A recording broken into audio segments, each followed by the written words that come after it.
Moral da história, o Botafogo vira esse jogo e se classifica para a final do Campeonato Brasileiro. É que foi o primeiro jogo do Garrincha contra o Botafogo. 3-0 Botafogo, isso com 25 minutos.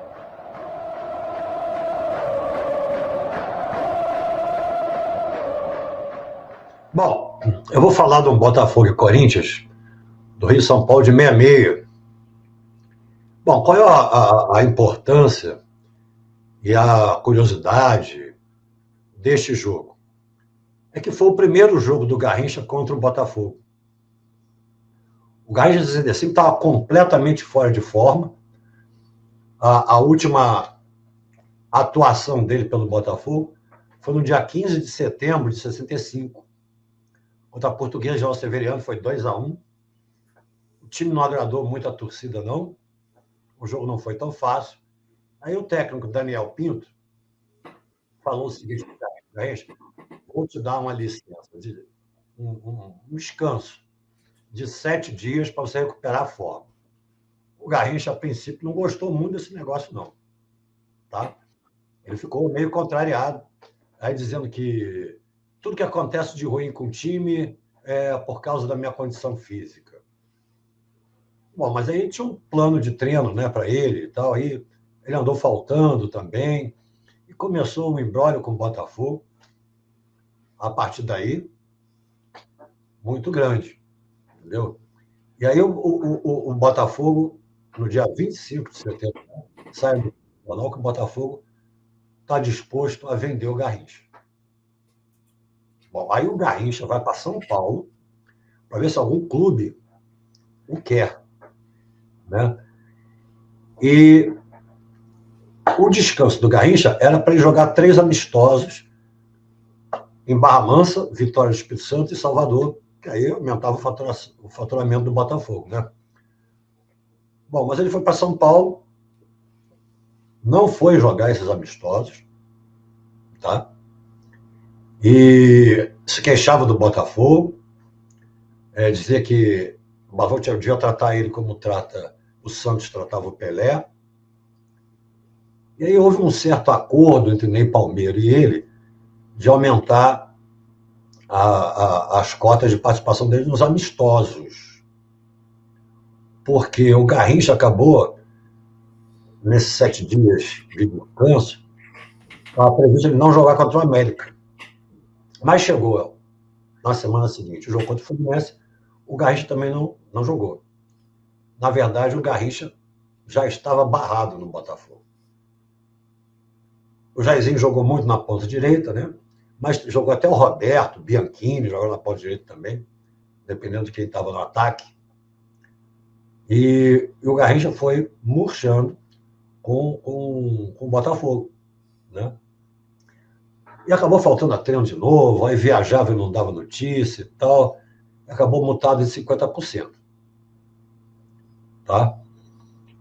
Bom, é claro que ele ficou insatisfeito, e aí o Santos queria o Garrincha por empréstimo. O Botafogo queria vender o Garrincha. Não topou. Bom, então veio esse imbróglio daqui para cá, daí para lá. O Botafogo acabou vendendo o Garrincha para o Corinthians em janeiro, por 200 milhões de cruzeiros. E aí comprou o Parada do Bangu, que estava na seleção também, por 150 milhões.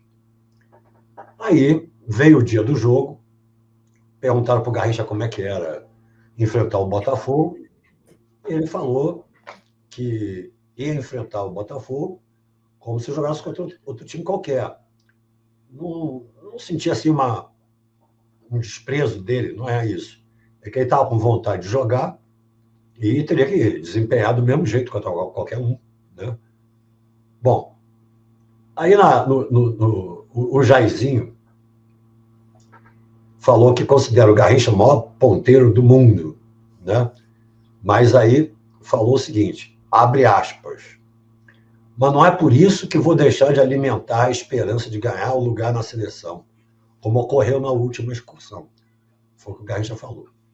E aí veio o jogo. Garrincha não, Jairzinho, né? Jairzinho, o Jairzinho falou essa frase, né? Não é por isso que vou deixar de alimentar a esperança de ganhar o título, o lugar na seleção, como ocorreu na última excursão, Jairzinho, claro. E aí veio o dia 10 de março, Botafogo e Corinthians. Quem jogava no Botafogo? Manga, Joel, depois Paulistinha, Zé Carlos, Dimas e Rildo, Marcos e Gerson, Jairzinho, Parada, depois Sicupira, Bianchini e o Roberto, depois o Afonsinho. O teclado de Milton Tirol. É um belo time de futebol. Né? Ah, e um detalhe. O juiz era o Armando Marques, né, o famoso. E adivinha quem eram os bandeiras? Nivaldo Santos e Arnaldo César Coelho. Tá certo, Arnaldo? Isso vale. Então, vamos lá. O jogo começou com o Corinthians melhor. Tá? O Corinthians estava jogando melhor. O Manga já tinha feito 3 defesaças e tal. Mas, aos 25 minutos, Rivelino driblou o Zé Carlos. E o Dimas mandou uma bomba. Essa o Manga não conseguiu pegar. E o Corinthians estava jogando melhor mesmo que o Botafogo. Mas o Botafogo começou a equilibrar o jogo. E a partir do empate, que foi aos 37 minutos do primeiro tempo, o Jairzinho recebeu um lançamento do Gerson espetacular. Aí atraiu o goleiro, Marcial, que era o goleiro do Corinthians, e rolou para o Bianchini sozinho, na frente do gol, empurrar para dentro do gol. O Botafogo empata 1-1 ainda no primeiro tempo. No finalzinho desse primeiro tempo, 42, por aí, o Gerson cobra a falta do bico de... pelo ataque do Botafogo, pela direita, no bico da área. Uma bomba, o Marcel espalma na trave. Aí o Jairzinho entra correndo, meio sem ângulo, e dá uma bomba para dentro do gol, como se estivesse com raio, faz 2-1. Bom, aí vem o segundo tempo. E o Botafogo começa melhor que o Corinthians. Daí para frente, só deu o Botafogo mesmo. Né? 5 minutos, o Gerson dá na medida para o Bianchini, assim, na grande área, perto da marca do pênalti, e o Bianchini pimba, Botafogo 3-1. Aos 34, o Jairzinho no rush, sensacional, segundo o Jornal do Esporte, toca para Parada, que toca no canto esquerdo do Marcial, goleiro do Corinthians. 4-1 Botafogo. Aí, aos 38, por aí, o Bianchini, é uma curiosidade, o Bianchini e o lateral esquerdo, Edson, do Corinthians, são expulsos. Por quê? O Edson deu uma entrada forte por trás do Bianchini. E o Bianchini xingou o Edson. Aí o Armando Marques expulsou o Bianchini por ofensa pessoal. Foi isso que aconteceu. Bom, mas o jogo continuou com o Botafogo dominando totalmente, dando olé, segurando a bola, cuidado. Mas no finalzinho, uns 45 minutos, o Jairzinho, com a tabelinha com um gesto sensacional, faz o Botafogo marcar o 5º gol. 5-1 Botafogo. Primeiro jogo do Garrincha contra a gente, com todo aquele imbróglio. A gente ainda vai falar muito de Garrincha aqui, né? Mas essa parte da briga do Garrincha com o Botafogo, poxa, podia ser um episódio só. Entendeu? Ele foi para o Corinthians, teve em São Paulo procurando o clube. O Atlético Mineiro também queria o Garrincha emprestado. Eles queriam emprestado, né? Porque o Garrincha não estava bem. Não estava bem. E aí o Botafogo não queria emprestar. Ou vendia, ou sei lá. O Corinthians comprou, o Botafogo vendeu. Foi isso que aconteceu. Bom, rapaziada, é o seguinte, né? 1966, Botafogo e Corinthians, e aí a gente vai dar um salto, não muito longo, vou pegar 6 anos depois, nós vamos chegar a 1972. E aí, na reuniãozinha de pauta que nós fizemos, eu até falei para a rapaziada, pô, deixa eu fazer esse jogo, porque o campeonato de 72, o campeonato brasileiro de 72, foi o primeiro que eu me lembro. Assim, eu era muito criança, muito mesmo, mas era bem prodígiozinho mesmo, era muito fissurado por futebol, e foi o primeiro campeonato que realmente eu tenho lembranças, eu me lembro mesmo, guardo, minha memória afetiva é muito forte em relação a esse campeonato, e me lembro muito bem desse jogo. Eu assisti, na realidade, eu ouvi esse jogo pelo radinho com meu pai. E mais legal até do que... Mais legal não, né? Tão legal quanto o resultado, que foi uma vitória de virada muito maneira, que classifica o Botafogo para a final do Campeonato Brasileiro, tão legal quanto é o pré-jogo, né? Porque o pré-jogo tem uma série de situações interessantes, e eu vou falar rapidamente para vocês aí o porquê desse... Por que tão interessante? Rapaziada, eu não vou falar sobre o Campeonato Brasileiro de 72, só vou mencionar que o Botafogo reagiu, na realidade. O Botafogo começou o campeonato de forma bastante regular, e aí, a partir de uma vitória sobre o São Paulo por 3-2, isso em novembro já, ou seja, já chegando mais para a reta final da fase de classificação, eu me lembro desse jogo, foi 3-2. Por que eu me lembro? Porque eu tive, 2 anos consecutivamente, eu tive escarlatina, né? Eu peguei um vírus escarlatina na época de colégio, na garganta, e eu me lembro que no dia seguinte ao jogo, eu fui fazer um exame laboratorial, e do lado do laboratório tinha uma banca de jornal. Eu era muito criança, fui com a minha mãe e tal, e eu me lembro que eu fissurado, querendo saber quanto tinha sido o jogo. O exame foi de manhã, ou fomos pegar o resultado de manhã, não me recordo. Eu olhei no Jornal dos Esportes que o Botafogo tinha ganho por 3-2. E esse jogo ficou na minha cabeça. Tem até no YouTube os gols desse jogo. E esse jogo acabou sendo uma espécie de caminho aberto para uma arrancada incrível do Botafogo no Campeonato Brasileiro. Porque o jogo seguinte, a tabela marcou para o dia 15 de novembro, que era a proclamação da República, e aniversário de um co-irmão, e quis o destino que nós enfrentássemos, o Botafogo enfrentasse esse co-irmão no dia do aniversário, né? Co-irmão, o clube que fica ali perto mais ou menos ali atrás, ali no negócio. E foi 6-0 esse jogo, foi um presente que o Botafogo deu a esse co-irmão querido no dia do seu aniversário.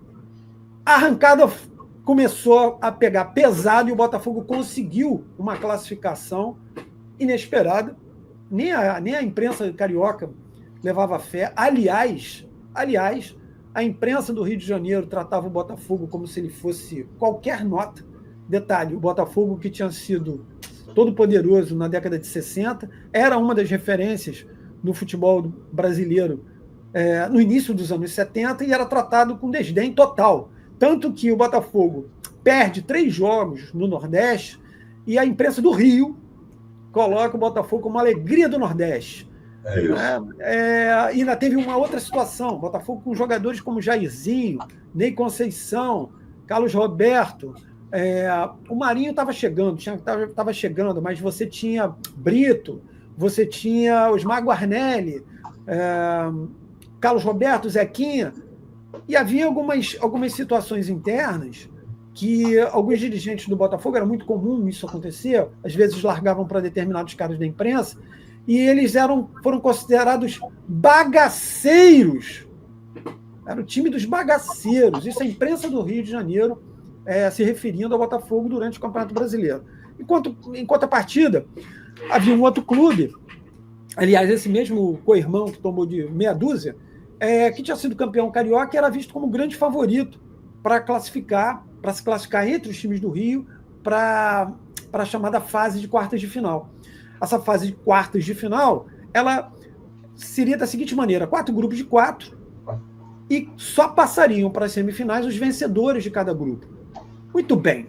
Então o Botafogo arranca e consegue uma classificação inesperada, vamos dizer assim, para as quartas de final. O grupo do Botafogo era um grupo bastante complicado, porque tinha o Santa Cruz, e nessa época o Santa Cruz, no início dos anos 70, o time do Santa Cruz era muito bom.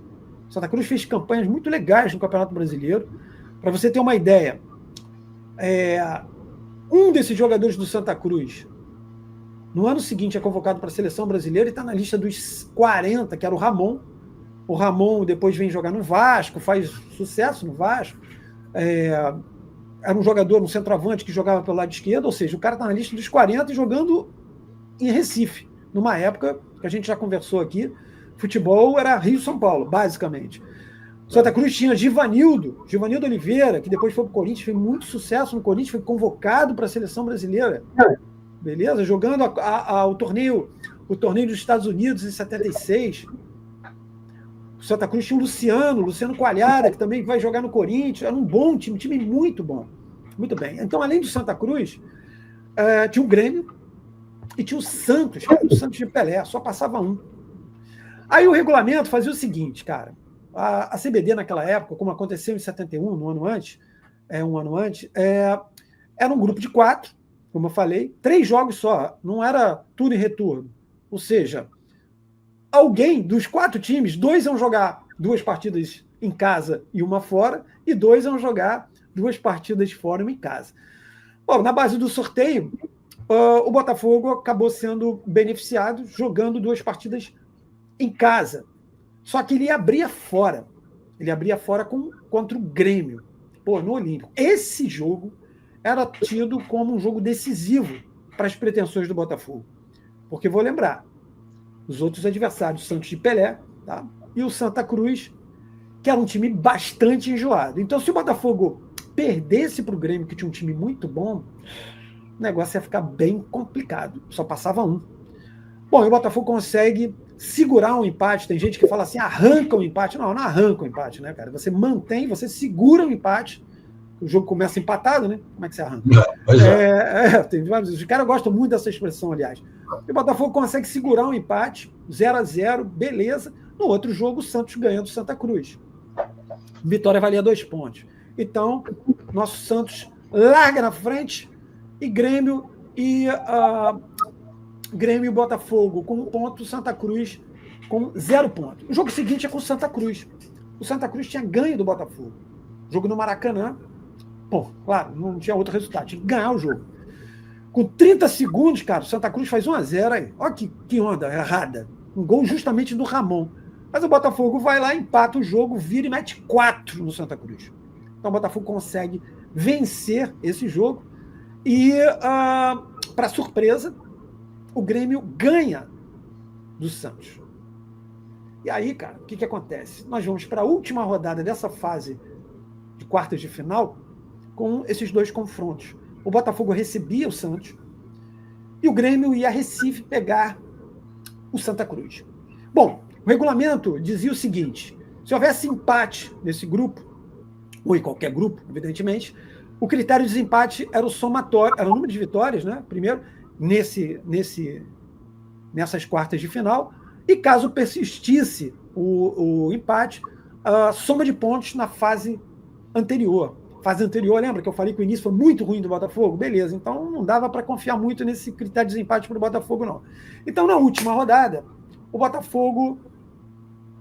O que o Botafogo tinha que fazer? Além de ganhar o jogo do Santos, o Grêmio não podia ganhar do Santa Cruz. Se o Grêmio ganhasse, tchau e benção, acabou. Ou seja, o Grêmio não poderia ter um resultado... Na realidade, o Grêmio tinha que ter um resultado pior do que o do Botafogo. Se o Botafogo empatasse no Maracanã e o Grêmio empatasse em Recife, passava o Grêmio. Então o Botafogo tinha que ter um resultado melhor do que o do Grêmio. Muito bem. Então esse jogo foi interessante, antes de passar, por isso que eu falei que o pré-jogo é legal, porque tem um outro aspecto também, antes do pré-jogo contra o Corinthians, porque na realidade o Botafogo jogava com o ouvido no alto-falante no jogo de Recife. A ADEG informa. Quando metia o ADEG informa, ninguém já ficava arrepiado lá. O que aconteceu?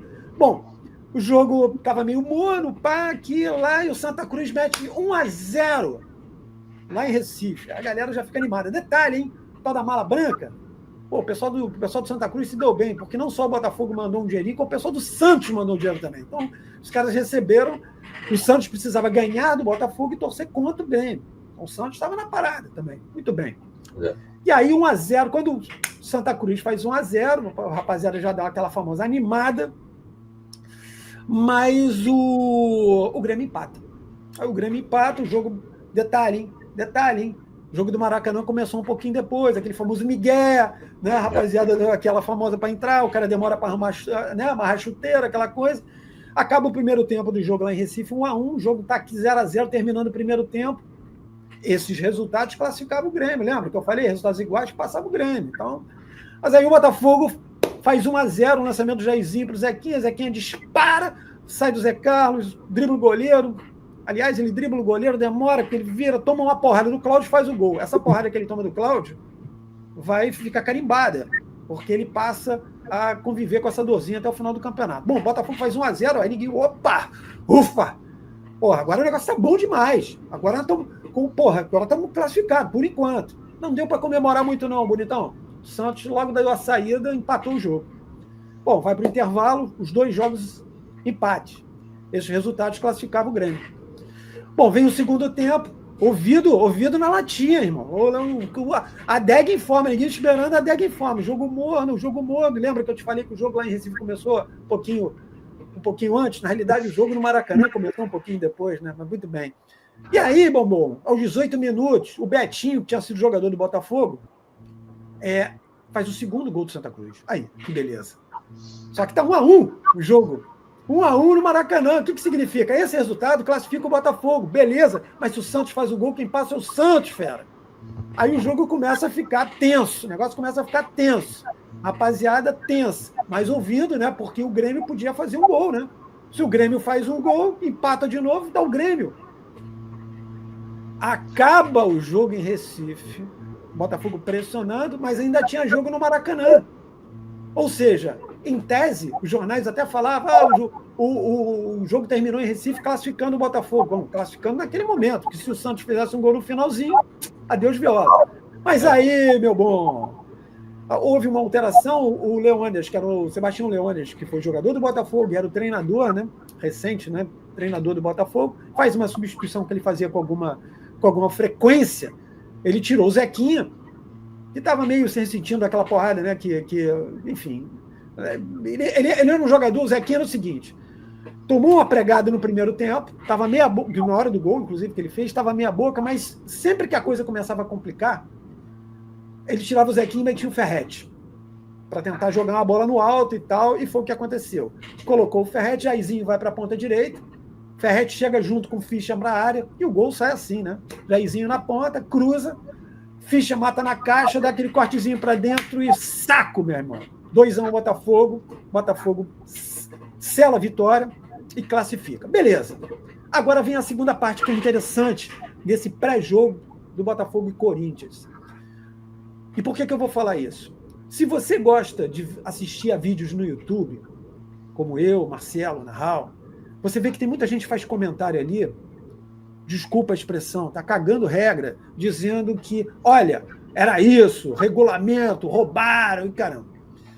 Na realidade, o regulamento dizia o seguinte, o regulamento, para quem não sabe, ele é determinado antes de começar a competição, beleza?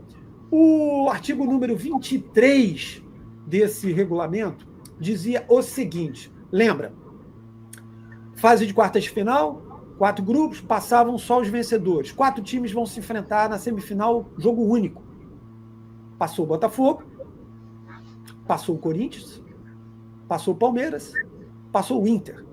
Então, o Palmeiras pegava o Inter e o Botafogo pegava o Corinthians. Pelo regulamento, artigo 23, desde o início do campeonato, jogo único, dizia o seguinte, o time que tiver a melhor campanha tem a vantagem do empate e o mando de campo.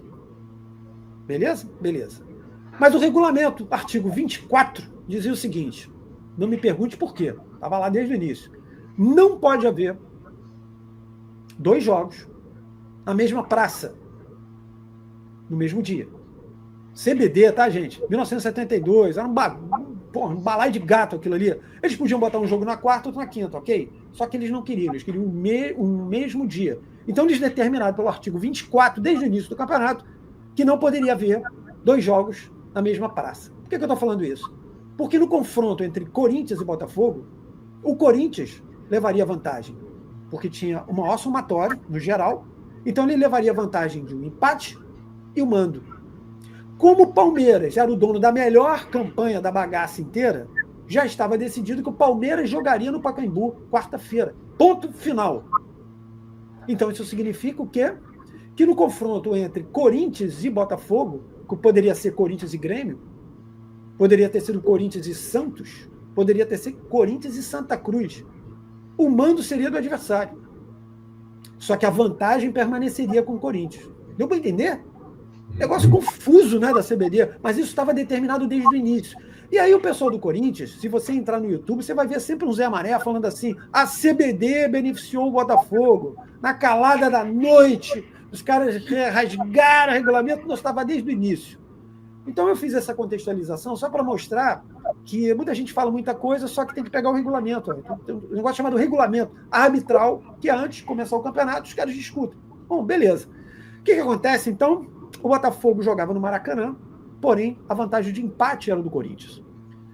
O Palmeiras jogava contra o Inter, levando a vantagem de empate. O Palmeiras muito bom, tá?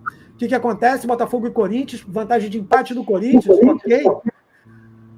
O Corinthians faz 1-0 aos 8 minutos. 1-0 Corinthians, aí o bicho pegou legal, né? Porque o Botafogo, para passar, tinha que virar. E aí, aquela coisa dramática, acaba o primeiro tempo, 1-0 Corinthians, vai classificando o Corinthians, o Botafogo teria que virar o jogo.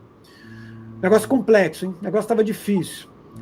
Mas aí, meu bom garoto, Leônidas faz aquela alteraçãozinha especial no intervalo, saca o velho Zeca Diabo, coloca Ferretão, meu garoto, vai lá para dentro e vamos começar a tentar jogar a bola na área. E aí entra um personagem interessante nesse jogo, que é o goleiro Ado. O Ado era uma espécie de goleiro galã, né? Goleiro galã, usava short apertadinho, a camisa, ele botava a camisa dobrada, era um cara boa pinta, louro, né? Gostava de fazer umas chamadas presepadas, né? Enfim. E aí, cara, e o Ado não era um goleiro alto, né? O Botafogo vai para cima, é uma falta ali pelo lado meio esquerda, o Marinho bate para a área, volta em si, joga de cabeça daquele famoso melê, tecnicamente falando, aquele famoso melê. Aí o Dorinho, que tinha sido uma outra alteração que o Leônidas tinha feito, o Dorinho, que era um meio esquerdo gaúcho, que tinha vindo do Inter, entrou no lugar do Ademir Vicente. O Dorinho toca de cabeça para a área, e aí, meu amigo, o nosso furacão chega no meio da galera e saco! 1-1. Aí o bicho ficou legal. Bastava um golzinho para o Botafogo se classificar. Aquela pressão, o tempo vai passando, o Corinthians todo atrás, até que aos 43 minutos, nosso Marinho Bruxa pega uma bola pelo lado esquerdo e cruza de canhota. Essa bola vai mais ou menos na altura de Saturno, tá? É um balão, a bola vai lá em cima. E quando ela vem caindo, lembra que eu falei do Ado presepeiro? Então, o Ado vai e o Ferret, que tinha mais ou menos a altura nunca muito precisa, mas alguma coisa em torno de 2,5 metros, o Ferret sobe meio que só para atrapalhar o Ado.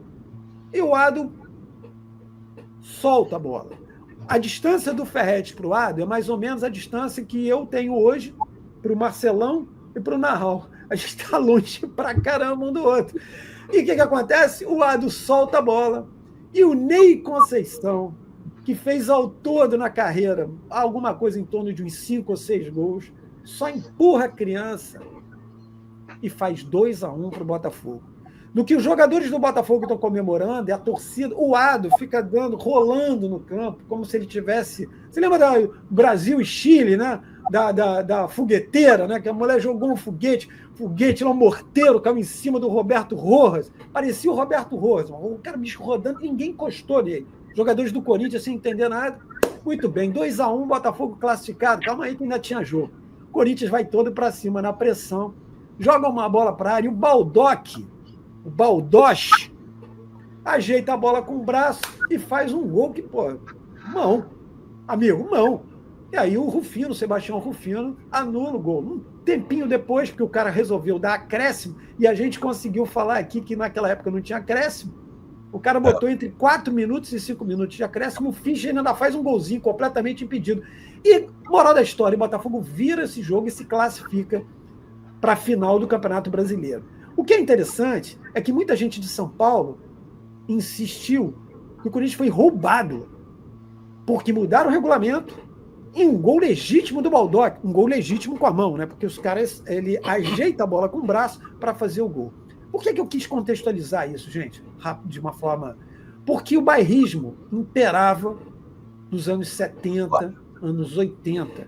Era uma coisa impressionante. Não era só de São Paulo em relação ao Rio em relação a São Paulo. Os caras não admitiam e muitas vezes forjavam determinadas situações. Então eu quis frisar isso porque o regulamento não foi alterado, o regulamento existia desde o início do campeonato, poderia ser qualquer time.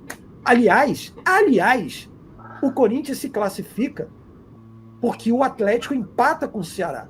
Se o Atlético Mineiro vencesse o Ceará em Fortaleza, era o Atlético quem ia jogar contra o Botafogo, e o Atlético, o jogo certamente seria onde? No Mineirão, porque não poderia haver, como eu falei, pelo artigo 24, 2 jogos na mesma praça. Como tinha o jogo do Pacaembu, e não poderia haver um jogo em São Paulo, o jogo seria no Mineirão, sem problema. Então não havia benefício ao Botafogo, ou não haveria benefício ao Grêmio, não haveria benefício ao Santos, nem ao Santa Cruz. Era o regulamento que mandava.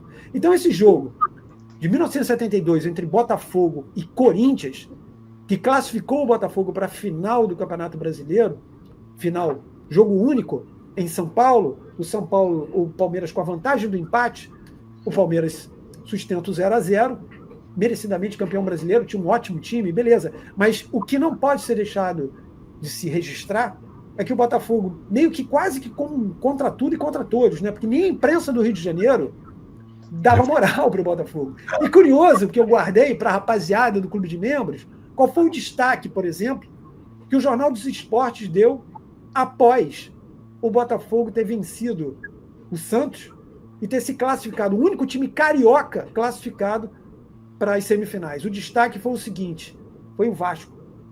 Foi a derrota, aliás, o empate do Vasco para o Internacional e o fato do Vasco não ter se classificado. Quer dizer, o Botafogo tinha que enfrentar, de fato, uma série de questões por não ser um clube de massa, por não ser um clube de mídia. E a gente tinha, nós como torcedores, a gente tinha que enfrentar isso. E como historiadores, as dificuldades que nós sempre tivemos de conseguir material do Botafogo por questões de apuração, repórteres que não iam, viagens que não tinham correspondente. Então o Botafogo em 72 foi o Rio. Aliás, o Botafogo em 72 foi o Rio também nas finais. Então essa foi a minha historinha de Botafogo e Corinthians de 1972. E agora sim a gente vai dar um salto. Agora a máquina do tempo vai pintar e vai pintar bonito, porque nós vamos para 1999. Cadê a máquina?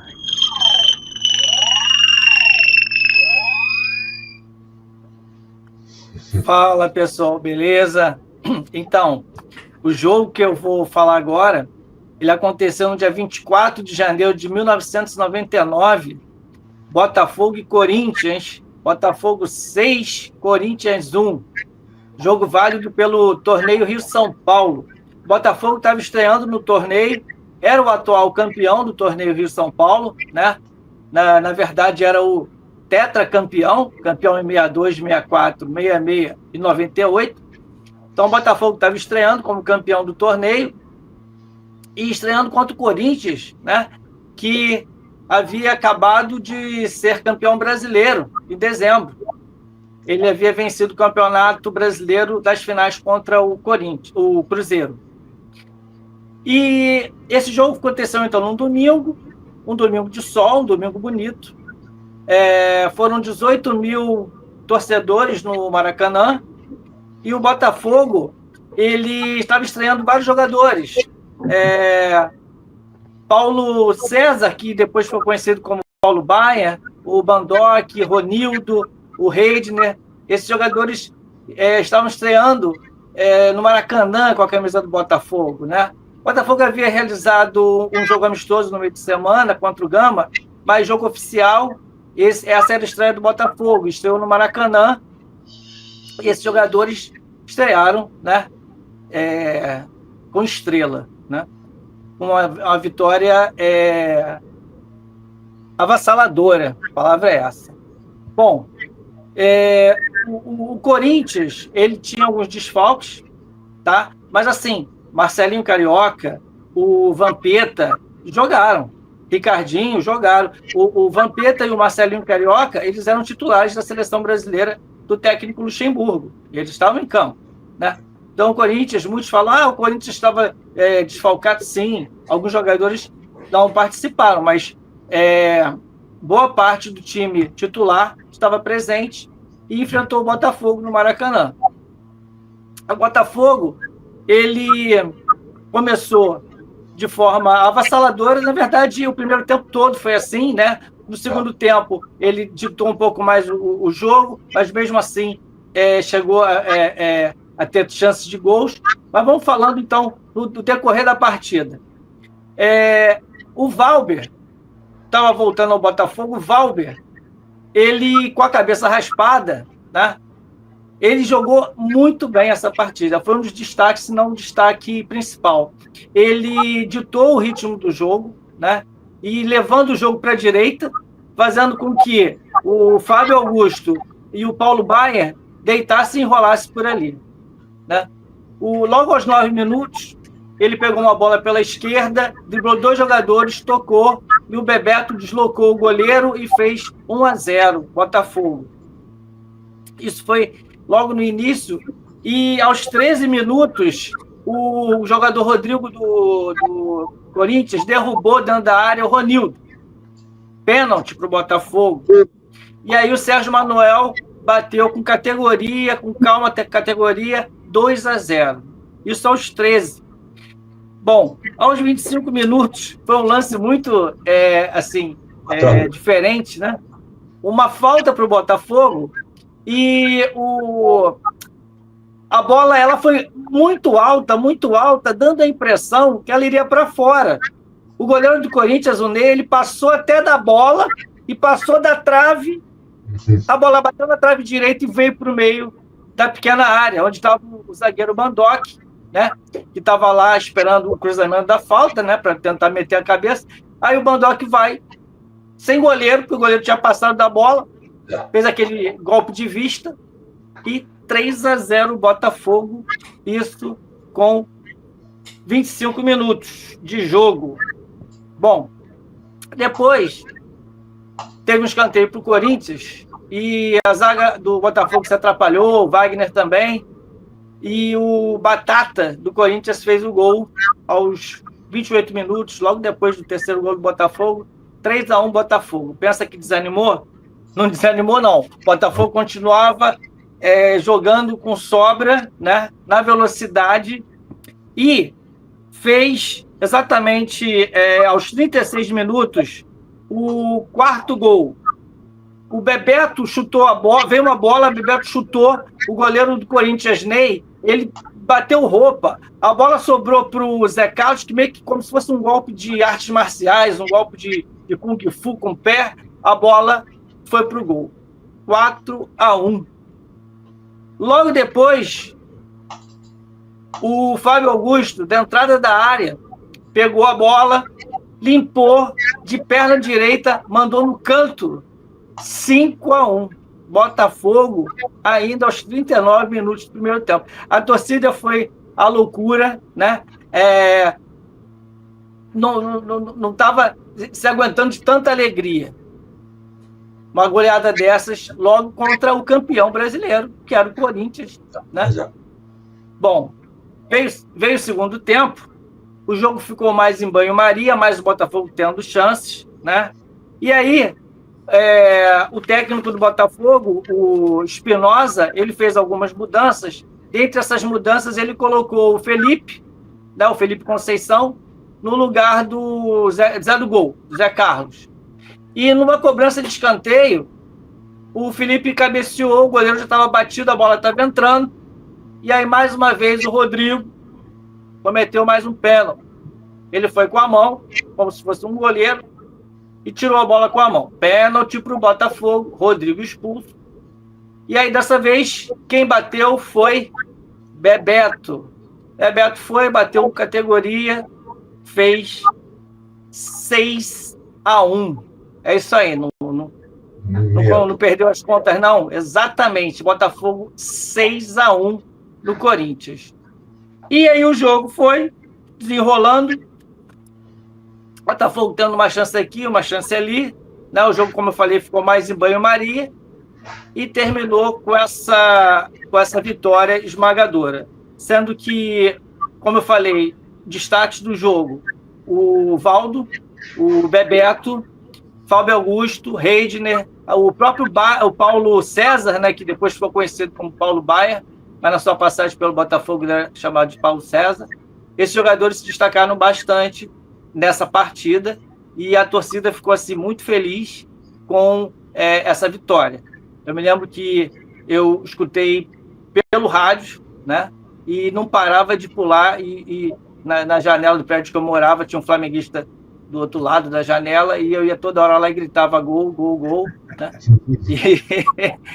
E foi uma partida que eu vibrei bastante, né? O meu filho, o primeiro filho era muito pequeno, era bebezinho, então assim, eu não fui ao jogo e foi uma partida assim que eu me lembro exatamente como o Eduardo, né, falou da partida que ele lembra bastante. Eu lembro exatamente dessa partida, onde eu estava, né, como é que eu estava ouvindo, e foi muito vibrante mesmo. E a torcida saiu com assim sorriso de orelha a orelha com essa vitória esmagadora do Botafogo. E assim se desenrolou mais uma vitória do Botafogo sobre o Corinthians.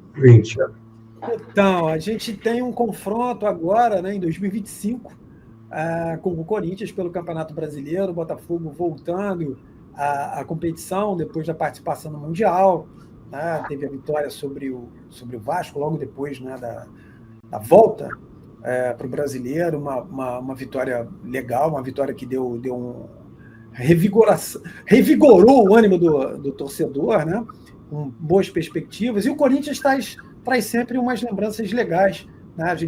A gente trouxe para vocês aí 3 momentos distintos e bem interessantes, com contextualizações também bem bacanas sobre confrontos entre Botafogo e Corinthians. Rapaziada, é isso. Nós estamos nos despedindo por hoje. A gente volta, como sempre, aquela ameaçazinha básica. E se você ainda não é membro do Botafogo História, ontem, hoje e para sempre, já sabe, né? Fortalece que a gente vai fazer um grupo bem bacana, porque a gente já está pensando já em fazer as lives, e quanto mais pessoas estiverem inscritas no canal, mais interessante vão ser as lives, né?